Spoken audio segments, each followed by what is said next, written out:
Even when you feel low, you can still go. Even when you feel slow, you can still go. Even when there's no hope, you can still go. I never answer to no, man, I still go. It's 8 p.m. live this Thursday evening, March 20th, 2025. I'm Rich Mancuso on my YouTube channel. Let's keep it in the ring. Like, comment, and subscribe to my channel. Also on String Punk Entertainment as well. Like my Facebook page at Keep It in the Ring.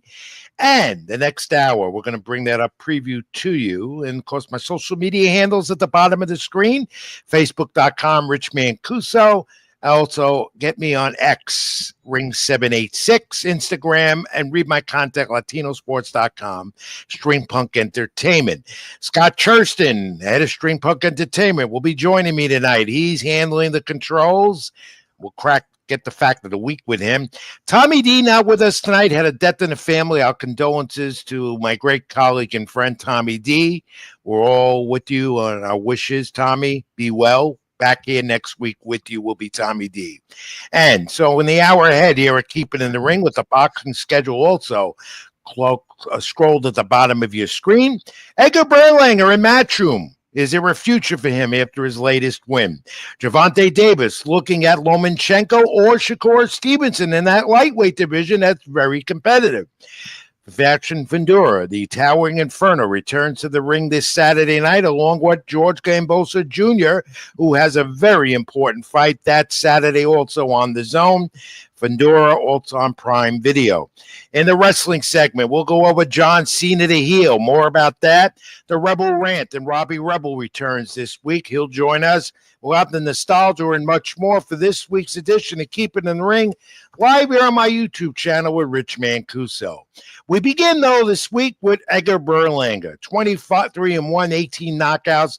The first round knockout, very impressive over the previously undefeated Jonathan Gonzalez Ortiz in Orlando on the Zone this past Saturday.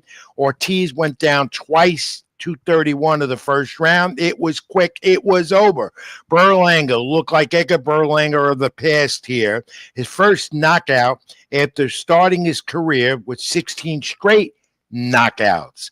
After 12 rounds, also with Canelo Alvarez, which gave him the headlines and the spotlight, no one thought Edgar Berlanga at 168 would go the distance with Canelo last year.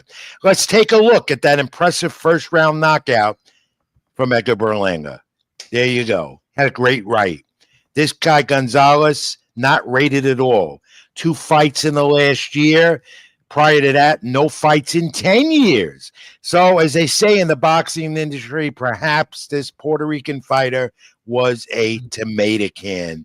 Now, no fighter to me is a tomato can. However, Edgar Berlanga deserved better than this. He's been regulated to a co-main eventer in the Matchroom. This was not a 12-round fight. This was a 10-rounder. So what's wrong with this picture with Edgar Berlanga? He said he's a free agent now after his multi-fight deal with Eddie Hearn and Matchroom. And perhaps Eddie Hearn did this purposely. Now, if we want to keep Edgar Berlanga, Eddie Hearn is going to, of course, give Berlanga a main event status. I don't sense, and I'm sure you do, my friends, that Edgar Berlanga was very happy about being deregulated to a 10-round co-main event on this card down in Orlando this past Saturday. But then again, my friends, as I have said before, Edgar Berlanga went for the money, as most fighters do, to get main event status and climb even further up the ladder. Edgar Berlanga got that fight with Matchroom to get Canelo Alvarez, and he did, as part of that multi-fight deal. But he should have never left Top Rank and Bob Arum, the Hall of Fame promoter. Berlanga said he had to do this move, and he did. Eddie Hearn said it wasn't an ideal situation, but when you're on that level, you fight at that level. He's referring more to Gonzalez more than Berlanga. Eddie Hearn said he wants to re-sign Berlanga and hopes the relationship with him in the super middleweight will extend. But can it be extended after Berlanga was deregulated to a semi-main event 10-rounder? So Edgar Berlanga has his options. His left hook also Saturday was good. With Canelo Alvarez, of course, he showed he belonged with him in this past September in a fight that went the distance. Berlanga said he wants the following guys next. Now, whether he's with Matchroom Boxing or not, and Eddie Hearn remains to be determined. Said he wants Jaime Munguia. He wants Jamal Charlo or Khalid Plant. And the division also with young star Diego Pacheco, who might eventually get a shot against Canelo Alvarez, maybe not this year, early next. But the free agent to be, and that he is, wants Canelo Alvarez again. Maybe with Matchroom Boxing that happens, maybe not. The point of this, my friends, is Edgar Berlanga is still going to be a force in the 168-pound division. The title's held by Canelo Alvarez, most of them except the IBF. He gets William Skull next in May to get that title back. It's Eddie Hearn who has to make this decision, but more so, it's in the hands of Edgar Berlanga. And you're speaking about Eddie Hearn. Here he is, and he's talking as he always does. He says talks are ongoing with Callum Smith opposing either David Benavidez at 175 or David Morrell, which would be good. He said he's willing to work with the Turk guy and Dana White, the new boxing league that Dana White and the Turk guy have put together with the Ring Magazine belt. And then he said this, starting the revelation the past few days, Eddie Hearn said he's possibly going to sell Matchroom Boxing and go on to something else. Now, I don't know if I could believe that or not. I don't know if you could believe that or not. Eddie Hearn has made a lot of money as an esteemed, good promoter of Matchroom Boxing. And he's got a great stable of fighters with him. That could just be talk. Maybe he's tired. But it is out there that Eddie Hearn is saying he's possibly looking at selling Matchroom Boxing to someone else. Or does Eddie Hearn, is he looking to maybe combine more forces with the Turk guy and Dana White with their new boxing league and the Ring Magazine? Stay tuned for this. We haven't heard much more than that, what Eddie Hearn said, whether he's serious or not, about selling Matchroom Boxing. Hey, you got the money? Why don't you bid in for it if he does that? And then he says Anthony Joshua, the former heavyweight champ, and Daniel Dubois, the IBF champ. That's a heavyweight title fight that will happen. Dubois, of course, the IBF champ, might have his eyes on someone else. Anthony Joshua might be waiting for one heavyweight who said he's retired, but possibly not. He's going to come out of retirement. We know that. And that being Tyson Fury. Well, you know, the Turk guy and Dana White have changed the complexion of boxing in the past few weeks with their new boxing league. The structure will have the Ring Magazine belt. And they say they are not going to interfere with the various boxing organizations and titles, and that it'll be totally different, that it'll just be the Ring Magazine belt. The sanctioning organizations will still exist, their ratings will still exist, and so forth. But the Ring and Eddie Hearn and the Turk guy are saying that they're going to have their own type of divisions. And they have also announced how they're going to put out the purses for their fights. And it goes like this: $20,000 for a 10-round bout from an unranked fighter, $50,000 for a ranked fighter by the company, that being the Ring and Turk guy and Eddie Hearn, and rounds that would be for the first 5 to 10 rated fighters. $125,000 for ranked fighters, ranked 3rd or 4th, and $375,000 for one challenging for a title. And that would be $750,000 defending the Ring title that they have with their new boxing league. What are your thoughts on that, my friends? The complexion of boxing has changed with this new boxing league that'll debut at some point next year, as they say, Eddie Hearn, the Turk guy, and the Ring. On that Matchroom card with Edgar Berlanga, how about this? Williams Volney, also top-rated middleweight, Austin Williams, 18-1, 12 knockouts with the 12-round unanimous decision over Patrice Volney. Williams was the busier fighter in this fight. The cards, judges, 119, 110, 116, 112, 115, 113. One judge had it. That's more like it.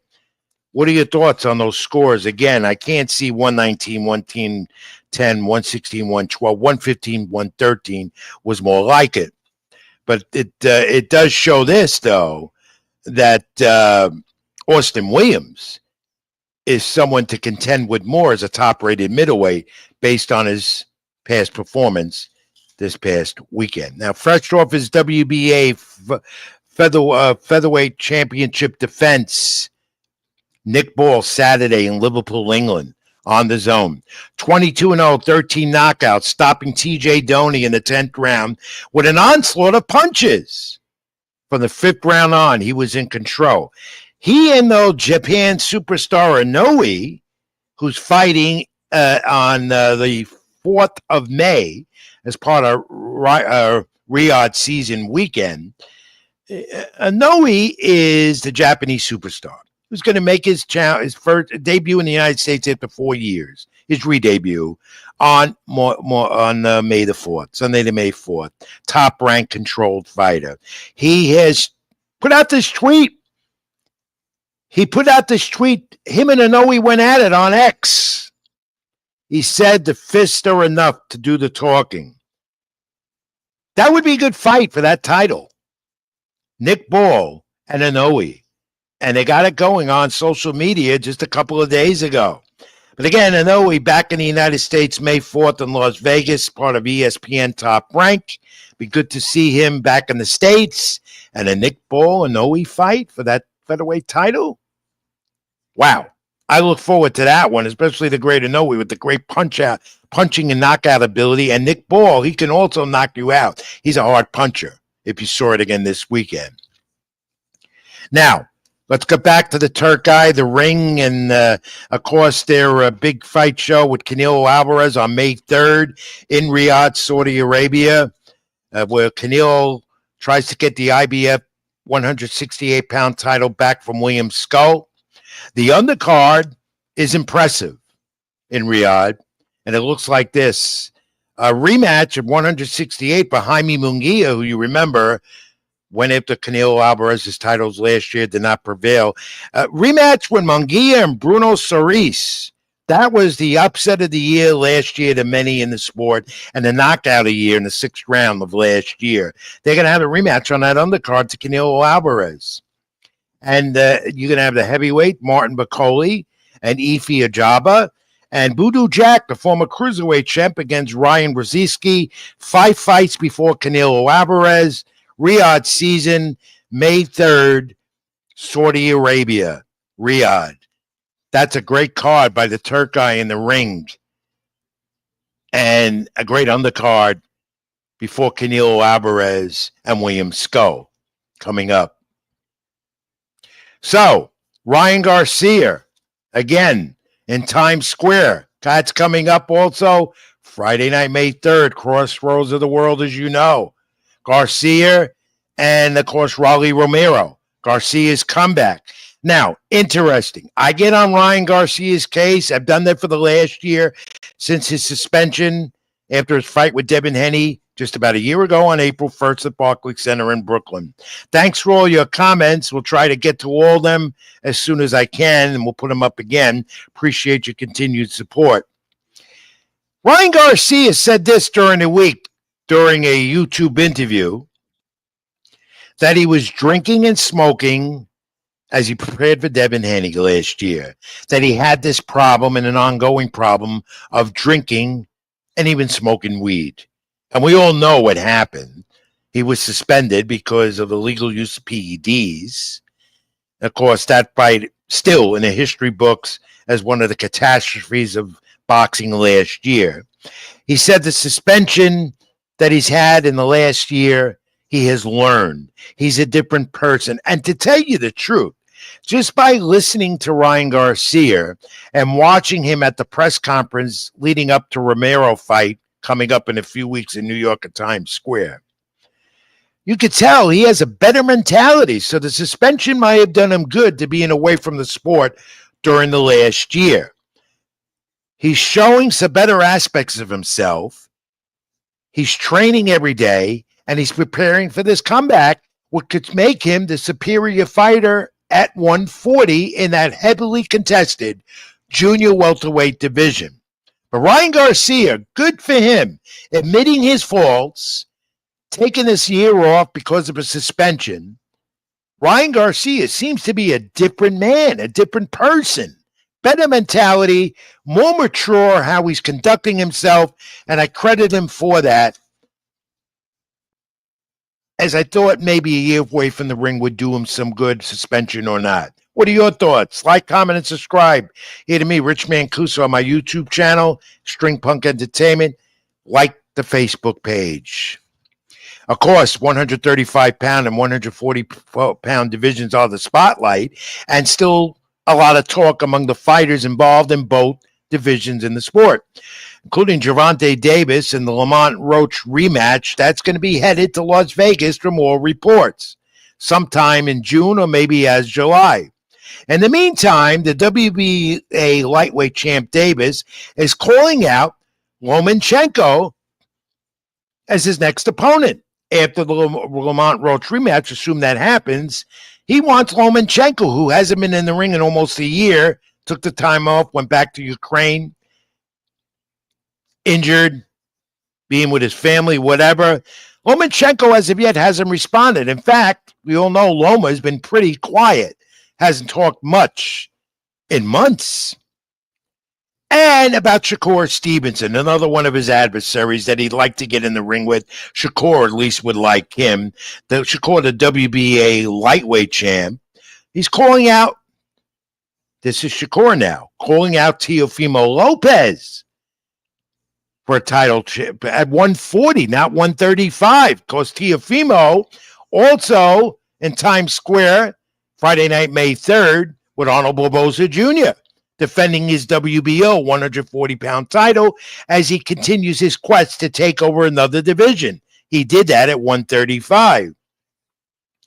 But Shakur Davis, that's what boxing wants. That's the fight fans want to see.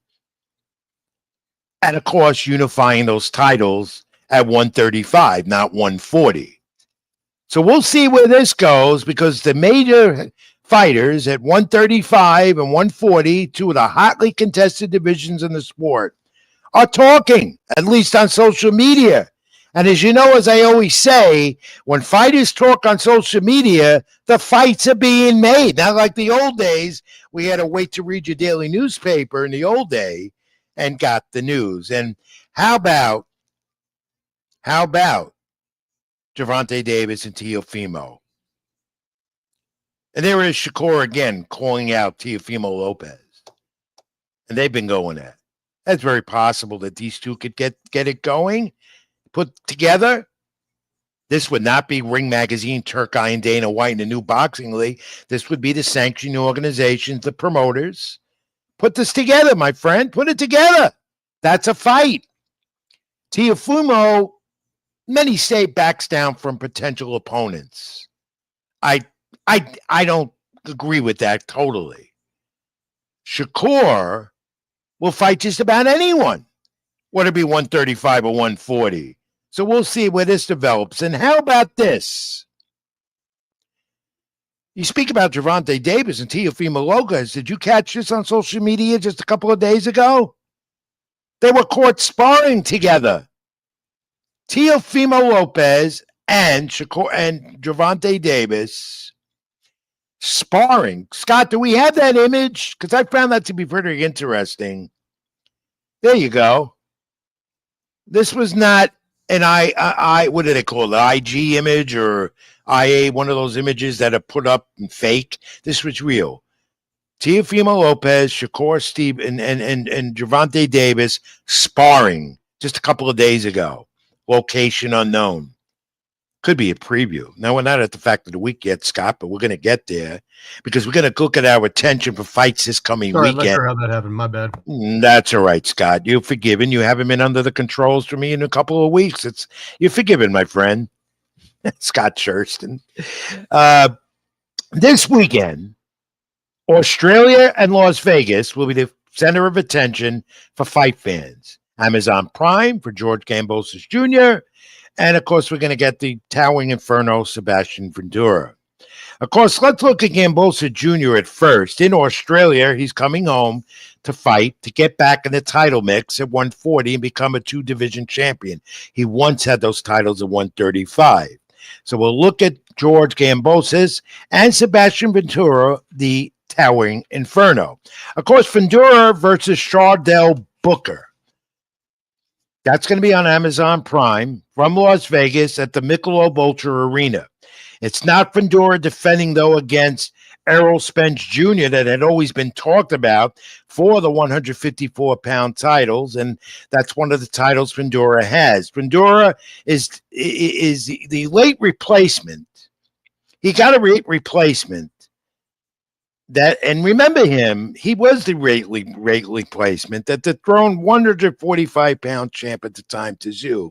Last March, the bloodbath that everyone still keeps talking about. He was supposed to have Keith Thurman, and he filled in and won the title over Tszyu. Tszyu didn't have his best night that night, and of course took the titles. Now, Vendora's interesting. We know he's lean. We know he has an advantage in that respect. He fought in that fight with Tszyu with a broken nose. Yeah, it was a bloodbath if you remember it. He's 21-1, 13 knockouts, the WBO champ in the division, and he also has the vacant WBC title as well. Booker, interesting, 23-1, 11 knockouts, 6 straight wins, 33-year-old from Stamford, Connecticut. The winner here supposedly is going to be entering a unification bout, possibly with Terrence Crawford. But of course, Terrence Crawford is not going to be defending anything at 154 because Bud Crawford has Canelo Alvarez at 168 coming up in September, a mega fight for the sport. But this is a division of 154 to unify to be difficult. Because in it, you have Virgil Ortiz coming off a win, Boracek, and a great Xander Zayas, the young superstar out of Puerto Rico, Miami, who keeps winning every fight and is vying for a title shot. And Top Rank and Bob Arum say he's going to get one, maybe sometime this year, if they feel he's deemed ready to do it. Good division, 154. Watch Sebastian Ventura. See how he reacts after his win and championship win over Tszyu last year. George Kambosos, on the other hand, 21-3, 10 knockouts, now at junior welterweight. Matchroom Boxing in Australia on the zone this weekend, and I think you got to get up pretty early to watch it at 4 a.m. He's 31 years old, now looking to get a title at 140. He has a replacement in Jake Wiley. David Jordan had to pull out because of medical reasons, they say. Wiley, the replacement, is gunned and ready for this. And if he does pull off this win, well, he gets the title shots. He's in the mix in the division. And not Kambosos. Wiley's 24 years old, an Australian also. So they will be excited there in Australia over the weekend. And for George Kambosos Jr., this is a fight he needs to win. He's admitted to that. And he's also said that he will be able to handle Wiley. But Wiley, the late replacement here, he's going to be ready. And he has the opportunity of his lifetime. Because if he defeats George Kambosos Jr., all of a sudden we're mentioning his name and not Kambosos as a player in that 140-pound title mix. So 2 good fights coming up this weekend. Boxing will be busy. It'll be recapped with you next week. How about Dana White at ringside Sunday for TKO, UFC, and the latest 360 promotions and Tom Lawfer at the theater at Madison Square Garden. Here he's congratulating his prospect, Callum Smith, super welterweight, split and he won this fight commandingly. First round knockout over Dean Sutherland. Walsh improves to 13-0, 11 knockouts. Here's a young man who's going to be a champion soon. He's got tremendous power. He gets better and better every fight. That at the Theater of Madison Square Garden this weekend, that sold out on St. Patrick's weekend. And you talk about Dana White, and he's been vocal about ESPN and their deal, and it's about technical issues. ESPN Plus on their pay-per-views and so forth with Dana White, UFC. There have been a lot of technical issues. He says ESPN has failed to uphold their end of their 5-year broadcasting rights bargain, their deal, and now Dana White is looking to move on. ESPN, by the way, is looking to get out of combat sports completely. Top Rank and their deal with ESPN is going to come to an end soon, and Top Rank is shopping around to see who will pick up their TV streaming or whatever. Dana White now looking to get away from ESPN, and it doesn't look like ESPN wants the UFC back anyway. Their pay-per-views do draw. Their ratings on the Plus, and you really can't tell because it's streaming.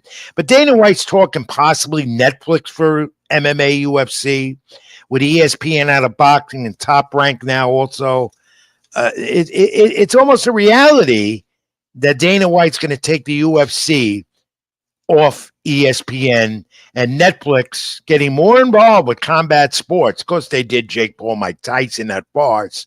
They got WWE, TKO event endeavor with Dana White, and they might get even more involved, and that could be coming, my friends.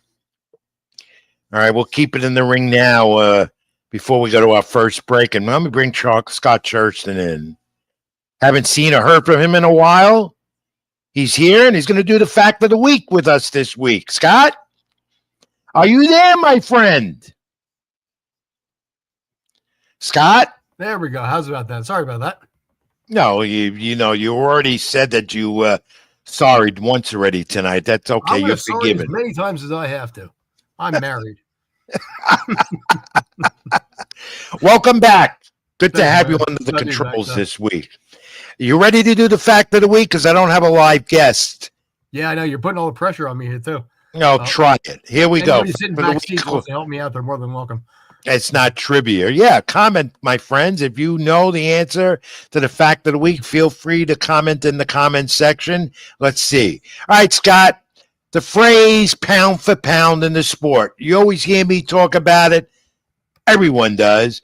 According to the Hall of Fame of the late, great Sugar Ray Robinson, he invented the phrase. Now, the fact here is, why did he invent the phrase?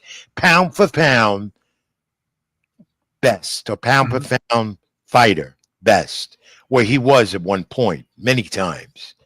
Why did he invent that phrase, pound per pound? Do you know it? Does anyone know it? What is the fact here? I mean, the reality is it kind of comes down to more about the skill versus the actual weight. So you take someone of, say, George Foreman's size up against a flyweight.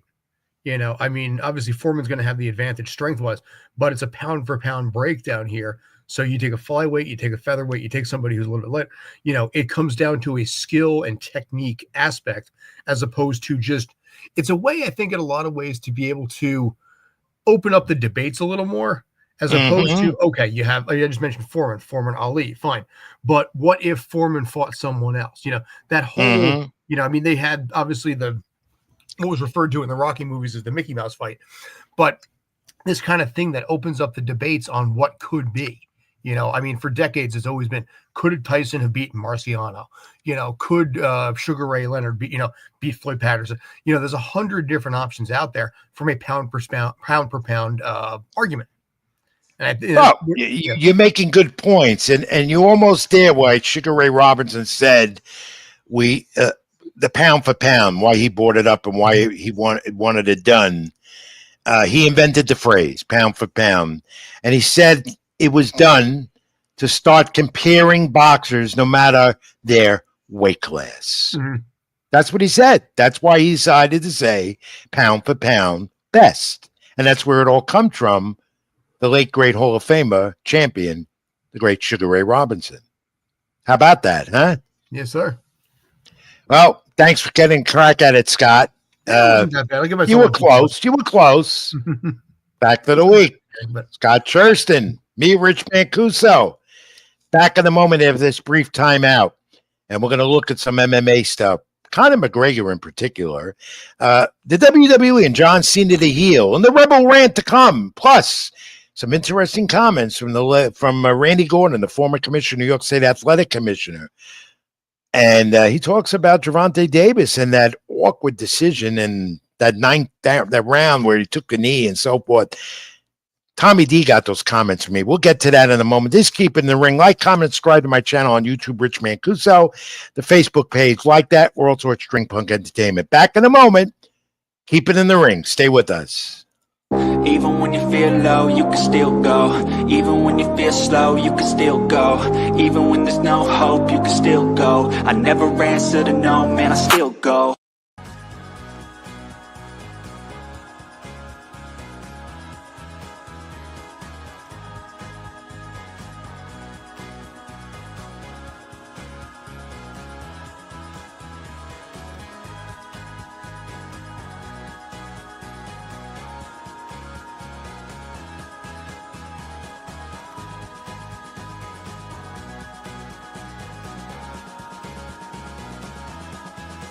Even when you feel low, you can still go. Even when you feel slow, you can still go.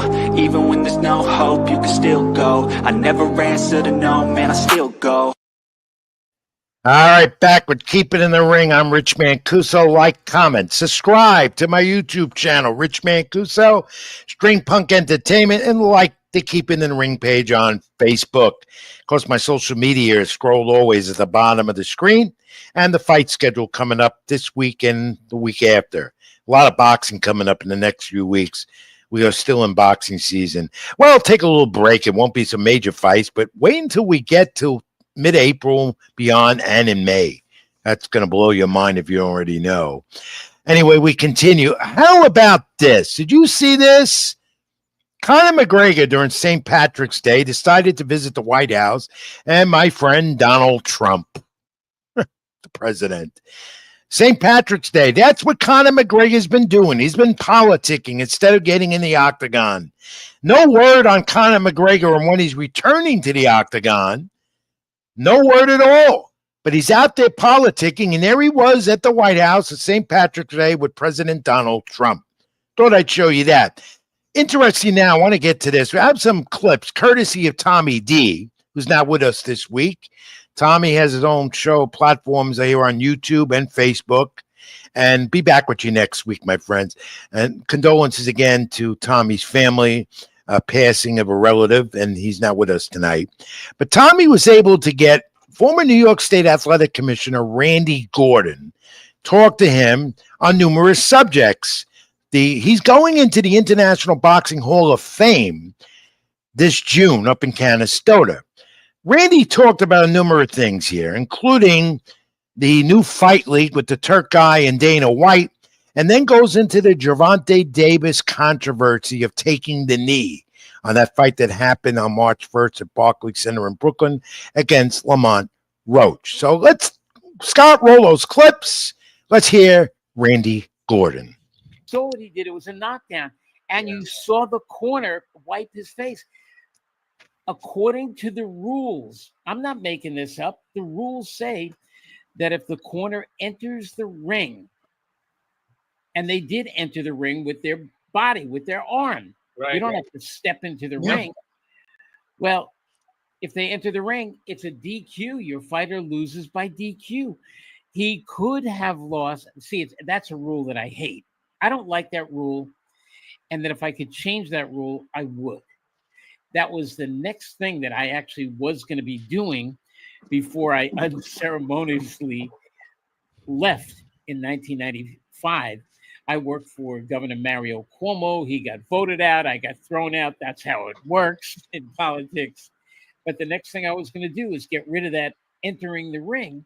Because look, what if a trainer and a fighter have an argument? And you know that happens all the time.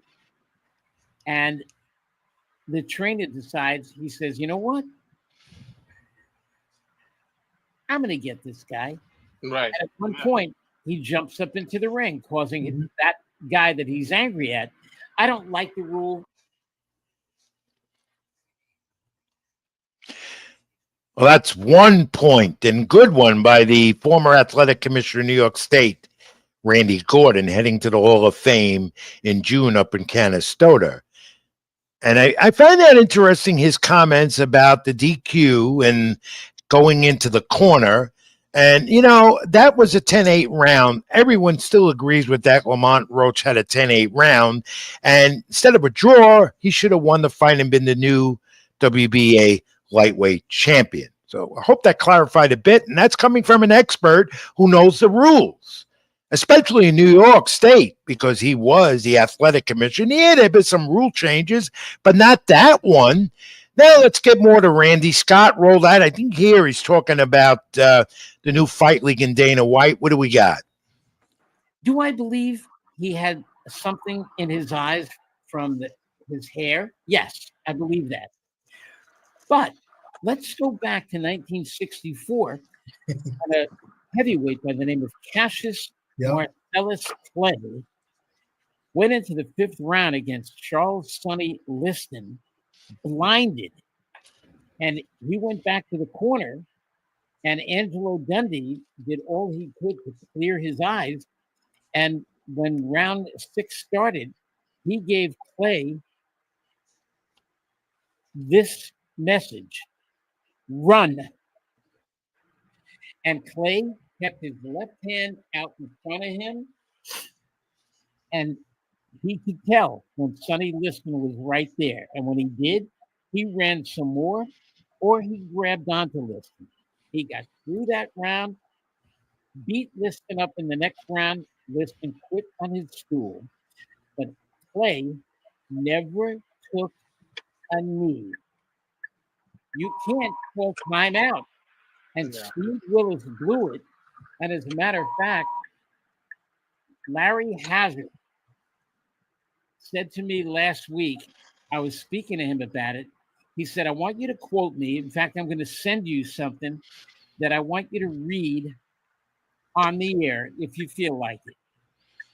And Larry Hazard's statement was, quote, Steve Willis has to come out and say that he made an honest mistake. When he does that, he will put everything right. But this was on Monday, right after the fight. Why it took the New York State Athletic Commission Monday, Tuesday, Wednesday, Thursday, and finally, like on Friday, they made the announcement. It was crazy to wait that long. I would have had it that night. I didn't have to see the tape. I knew what I just saw. Yeah. I saw Gervonta Davis take a knee. It was a knockdown. I know what I saw. Yeah, I think we all saw it was a knockdown. And we also, the referee, good point. Steve Willis has yet to make a statement and admitted his fault. Thank you. Tommy D, I gotta say, checking in with us. Sorry, couldn't be on. And he's on his way home from a funeral. And we know that, Tommy. Again, our condolences to you. Your time is with your family tonight, not keeping in the ring.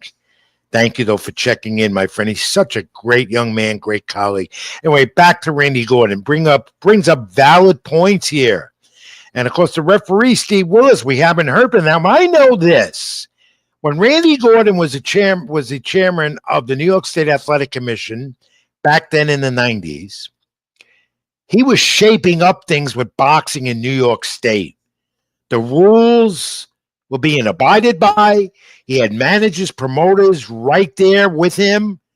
He made sure everybody was going by the book, the standards, safety protocols, and made sure that the referees and made sure the judges were going through seminars intensely to assure that nothing like this would happen.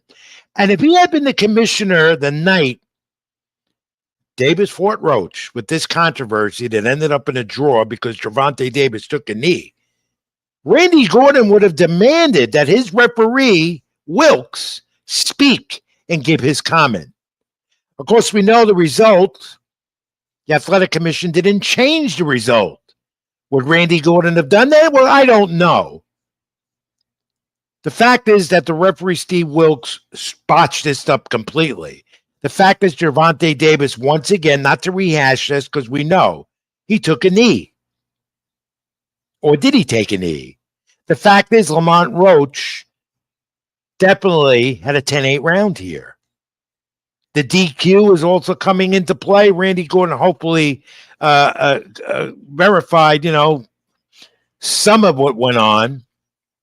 The point is it leads to a rematch that's going to happen, and they're talking Lamont Roach, Gervonta Davis, maybe June or sometime in July, this time being in Las Vegas with a totally different athletic commission.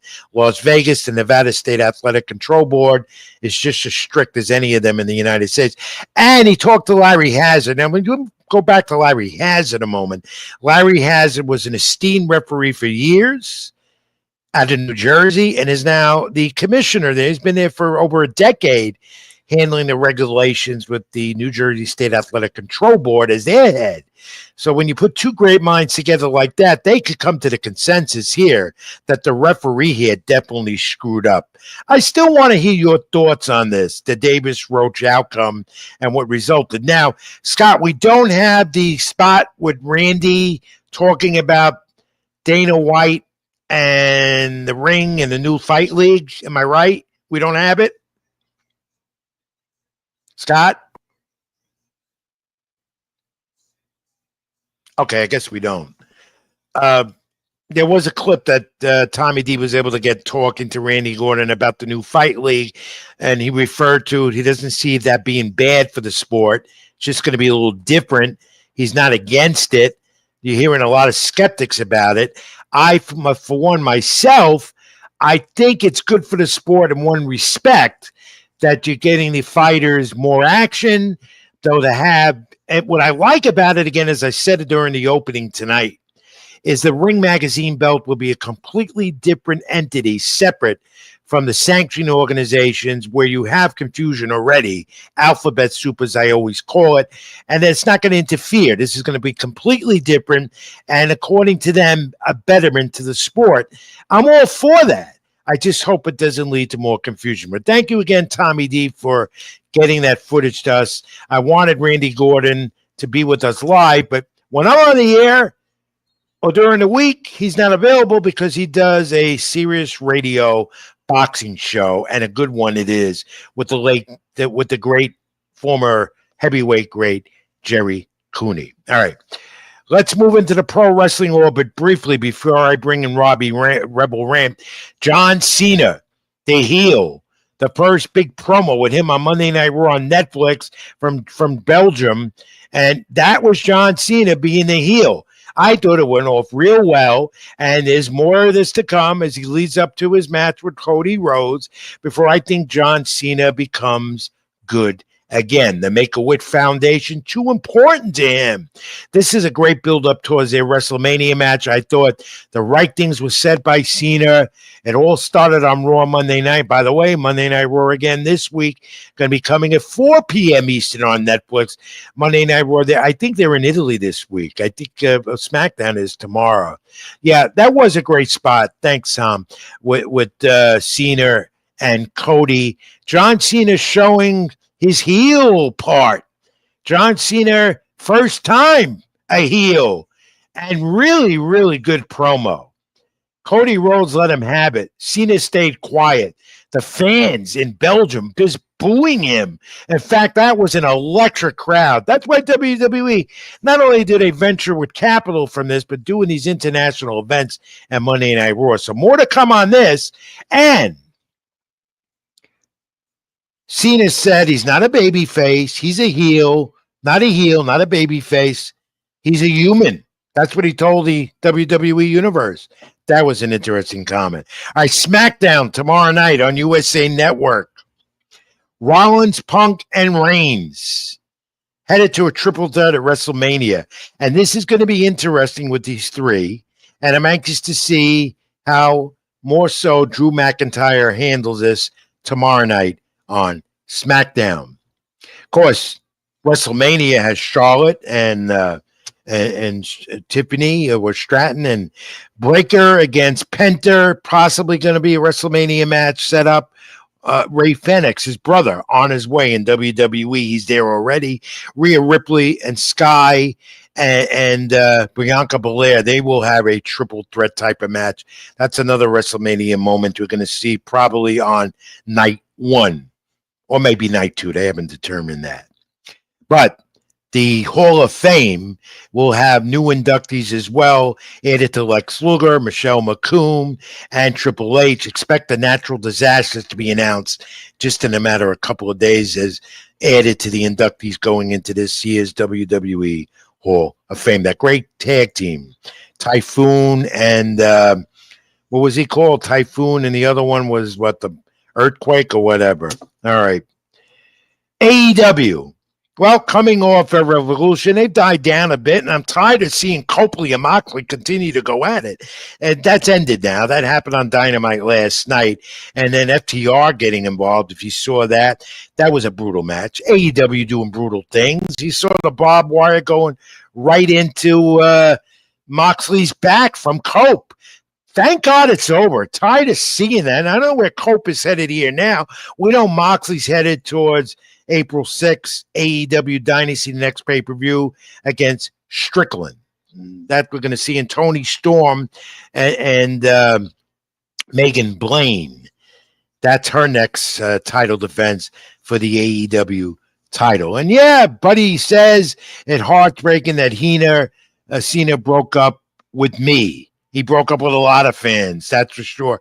That's the ramification that takes place when you turn heel after being a great baby face all these years. Okay, so let's get to the sad part, sad news here, because over the last few days, the wrestling world mourns this independent wrestling star, Vince Steele, known as Jurassic Juggernaut, the 29-year-old in an independent show in Richfield Park, New Jersey, had a cardiac arrest in the ring.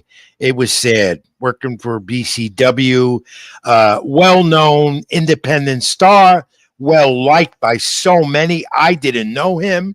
I've seen him perform.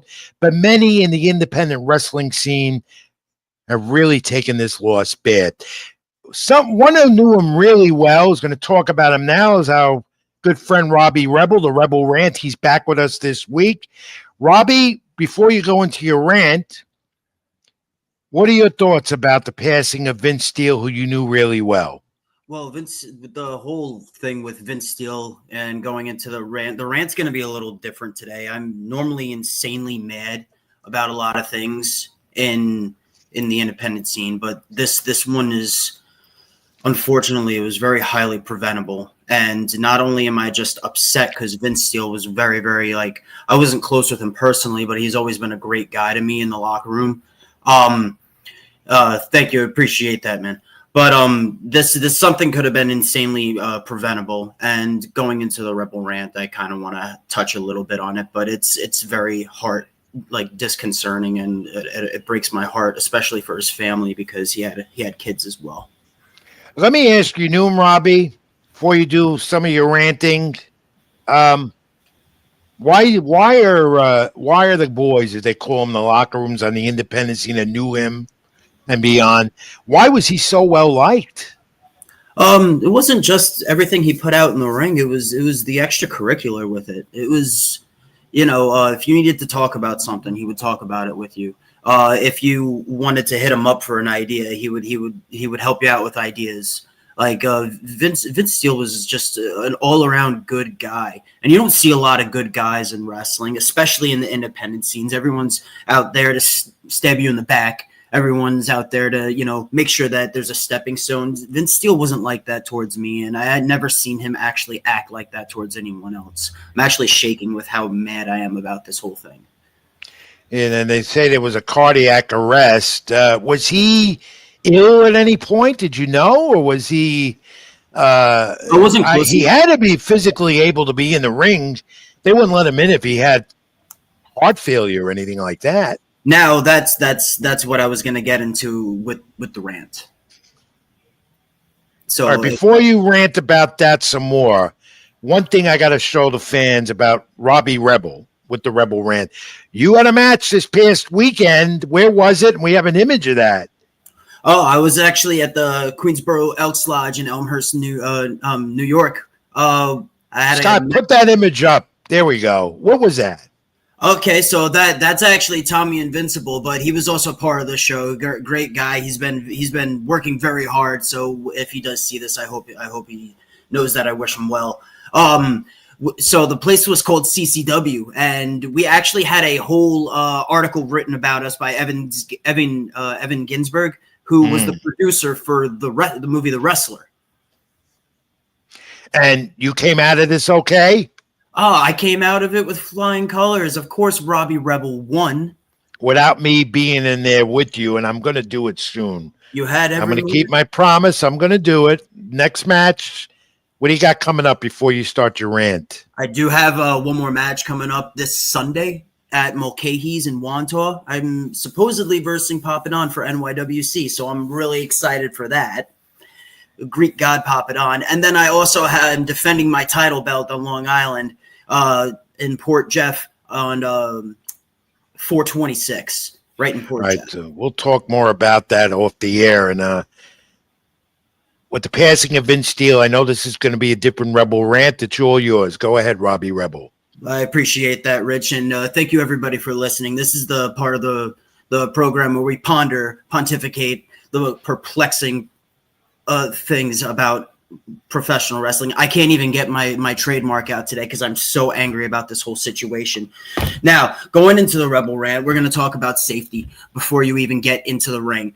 And yes, we were talking about he possibly had something before getting into the ring. I don't know personally. I was not there personally. But from what I hear is that a lot of people there's things that could be prevented in wrestling. And one would have definitely been cardiac arrest. When it comes to places like New Jersey or other places that do not have a professional sports thing going on, like a what's the word I'm looking for?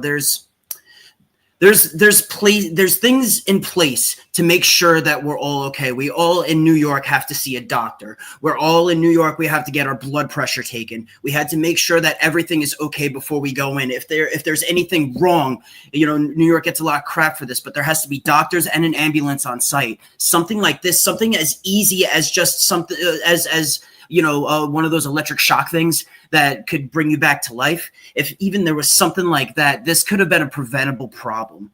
I know in New Jersey, there's no state athletic commission. That's what I was trying to get out before. But a state athletic commission is so much more important than you actually believe. They're not there just to steal your money as a promoter. When it comes down to something like a state athletic commission, there's guidelines. There's things that could be prevented, especially, let's say, if he had a very, very high blood pressure that day or his BPM was insanely high.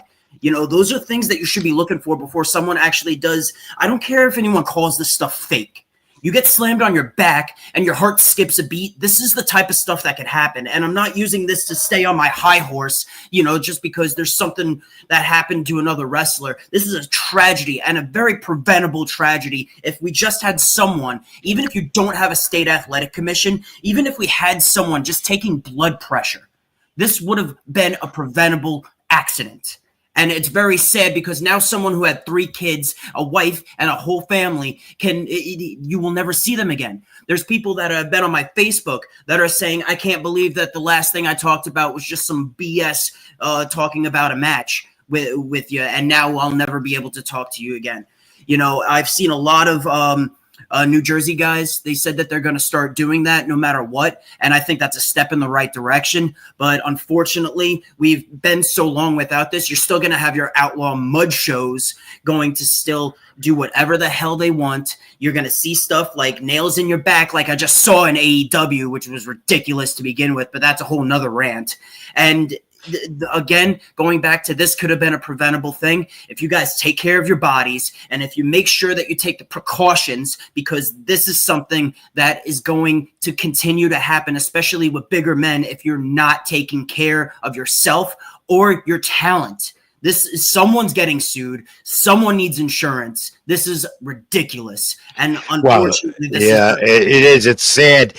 Robbie, before I let you go, and I got to ask you, and well said, my friend, the thing is, yourself personally, before you get in the ring, I'm sure you get checked with a physical from a personal doctor, but how many times in your experiences have you not been checked prior to getting in there and performing at an event? Does that ever happen?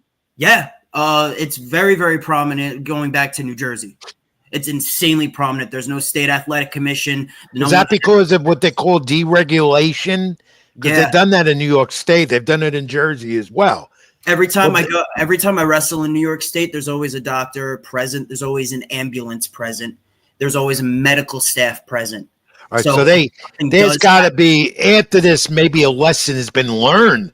Tragically, it's been learned, so something like this doesn't occur again, because this young man had a lot to offer and did offer a lot more. He did, and was well liked and performed like some of the best. It's a sad story, and it can't happen again. No, and I'll actually throw out something to someone that I don't throw out a lot to anymore because I think he's well past his prime. But Chris Jericho actually did donate to his family, so I don't know. I don't know if Chris Jericho watches us or anything, but that was very, very, very. Yeah, I heard that. And there is a GoFundMe page as well, I believe, and Jericho is a part of that as well. Robbie, sorry for your loss and all the independent wrestlers and promoters that knew this young man real well. Thanks for taking the time with the Rebel Rant. We'll talk to you more next week. Okay, my friend? Sounds good. You have a good one, Rich, and thank you all for watching. Keep it in the ring, my friend. Thank you. That's the Rebel Rant, Robbie Rebel. One brief, quick timeout. Back. We'll go to nostalgia, a couple of notes here and there, and wrap it all up. Keep it in the ring, Rich Mancuso. Like, comment, and subscribe my channel on YouTube. It's String Punk Entertainment. Like the Facebook page as well. Back after this brief timeout. Even when you feel low, you can still go. Even when you feel slow, you can still go. Even when there's no hope, you can still go. I never answer to no, man, I still go.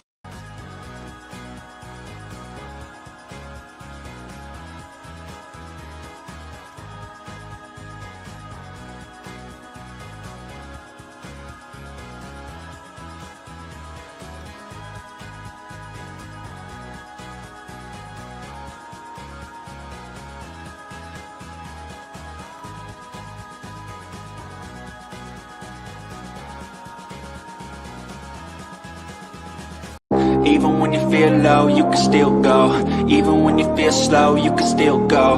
Even when there's no hope, you can still go. I never answer to no, man, I still go. No, I had a technical issue, but I'm back. I think Scott caught it, but I'm back. I worked on it real quick myself. I'm getting smart with technology in my old age here. Nostalgia time at Keep It in the Ring, March 26, 1958. Sugar Ray Robinson, we talked about him earlier, defeated Carmen Bustillo, split decision, reclaiming the World Middleweight title championship at Chicago Stadium. Bustillo lost the title from Robinson in 1957. God, the year I was born. A 15-round rematch, then also known as the Fight of the Year. The fourth of 5 consecutive years that Bustillo competed in Fight of the Year.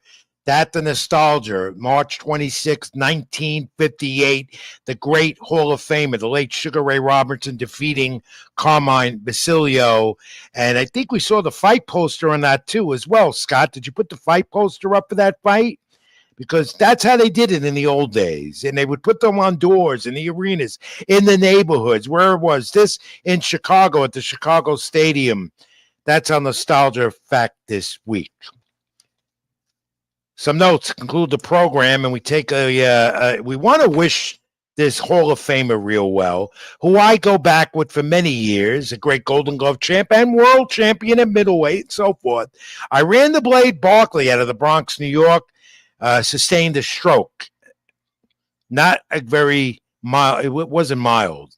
So the former champ, I ran the Blade Barkley, is hopefully recovering well in the New York City area. This was a battler. I'm sure Iran Barkley will battle back from this as well. He's known still. He's been out. He's always out there in the community. He's always out there at boxing events, meet and greets and so forth. But this one is hard to take. We hope he pulls out. Haven't got an update latest on his health, but he sustained a stroke during the past weekend. We wish the Blade real well. We're praying and pulling for you, champ. All the best. Also, a note about this that came up in boxing. Emmanuel Navarrete defends his WBO junior lightweight title versus Charlie Suarez May 10th, San Diego, California, that being ESPN Top Rank. And this note about Olympic boxing that's been under scrutiny and controversy during the last year. Boxing will be a competitive event in the Olympics 2028. That in Los Angeles, at the controversy with the IOC, the International Olympic Committee, after the International Boxing Association governing and finance issues. You know, Olympic boxing has not been the same. We haven't had a real champion or gold medal winners since the 1984 team that I was a part of. This was more of the reason why. Always in controversy, always a problem, and the governing bodies here, finances, of course, money gets involved in amateur athletics. That just makes it even worse. So, but at least we know this. Boxing's saved. There will be competition at the LA Games in 2028. So that was good to hear. There's the hour. Keep it in the ring this week. My thanks for Scott Church and handling and controls. Thanks to Tommy D for pitching in with the Randy Gordon interview. Robbie Rebel, thanks again for the Rebel Rant. More next week on Keep It in the Ring. However, there is going to be a difference. Yes, same time, live 8 p.m. Eastern. I won't be here. It's opening day in baseball at Yankee Stadium. I have to be there. And because the Yankee game is 3 p.m. Eastern, I can't go live. I'll be detained with my assignment. Baseball season's here. Tommy D will reign the controls for you next week here live at Keep It in the Ring, 8 p.m. Eastern. Make sure to tune in. My great colleague does a great job sitting in for me. Watch him. Support him. And support Keep It in the Ring. Like, comment, and subscribe to my channel, YouTube, Rich Mancuso. Also, String Punk Entertainment and the Facebook page like that. Keep It in the Ring. As I tell you every week, fans, this hour went fast. Hope you enjoyed it as much as I did. Always take care of yourselves, be good to each other, and God bless. Thank you for watching. I'm Rich Mancuso, and as always, keep it in the ring. Even when you feel low, you can still go. Even when you feel slow, you can still go. Even when there's no hope, you can still go. I never answer to no, man, I still go. That's a wrap.